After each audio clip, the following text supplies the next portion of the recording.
السلام عليكم ورحمة الله وبركاته، اهلا بكم في فيديو جديد. ما تنساش تصلي على النبي وتذكر الله عشان تطلع من الفيديو بحاجة مفيدة. النهارده جايين نفتح على أول باكج ينزل في اي فوتبول 2026. احنا مش هنفتح عليه بكوينات كتير ولكن اللي فيه النصيب. الباكج فيه اوتو وشنايدر وابراهيم دياز وفينيسيوس جونيور وشوية هايلايت تعبانين يمكن حرفيا يعني. وانا غرضي من الفيديو ده اصلا اجرب الفتحة الجديدة. يلا بسم الله توكلنا على الله. عايز بقى كونامي، احنا لسه في بداية اللعبة فمش عايزين بدايتها خالص. يا رب الفتحة والله بس مش باين عليه حاجة. ده الفتحة رايقة الصراحة يعني.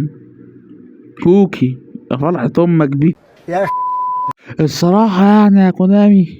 اللي بتعمليه ده غلط، خلي بالك يعني حرام بقى. خلي البداية سكر حلوة الدنيا سكر. والله الدخلة دي يعني مش عارف بقى هل هي حلوة ولا وحشة. ولكن مين نابولي مين بريتانو. امال حضرتك فاكر ايه يعني؟ يلا بسم الله الرحمن الرحيم. الفتحة يا رب تكون فتحة خير يا رب. مفيش حاجة للأسف. هو تمام متلون مش عارف بالبورد ولا من فوق ولا مش عارف والله العظيم. أنا لسه حضرتك بطلع ليش لاعب إيبك عشان أعرف. وجينا بحساب تاني ومعانا هنا تقريبا 200 كوين. ويصلي على النبي تاني ويذكر الله تاني وبتخش علينا باللايك والاشتراك. تقول لي بقى انت ايه بقى ايه احسن لاعب انت عايز تجيبه؟ مثلا عايز تجيب لاعب من الباك ده، انا اقول لك ايه لان انا شايف الناس تقول عليه جامد وحريف. يعني انا لسه هطلع فيه عيوب؟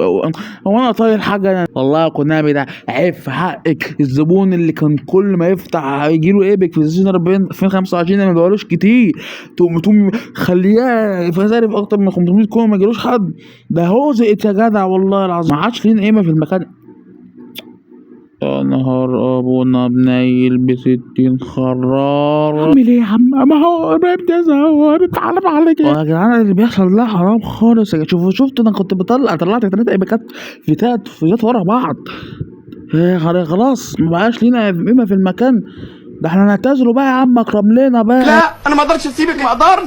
يلا بسم الله الرحمن الرحيم. اخر فتحه يا رب. انا زهقت والله يا كونامي. ايه اخرب بيت كده يا ولاد. معانا فتحة كمان في كونامي. حرام عليه. ريد كاربت شكله مش لا يعني عاملين جايبين ريد كاربت عشان العيب.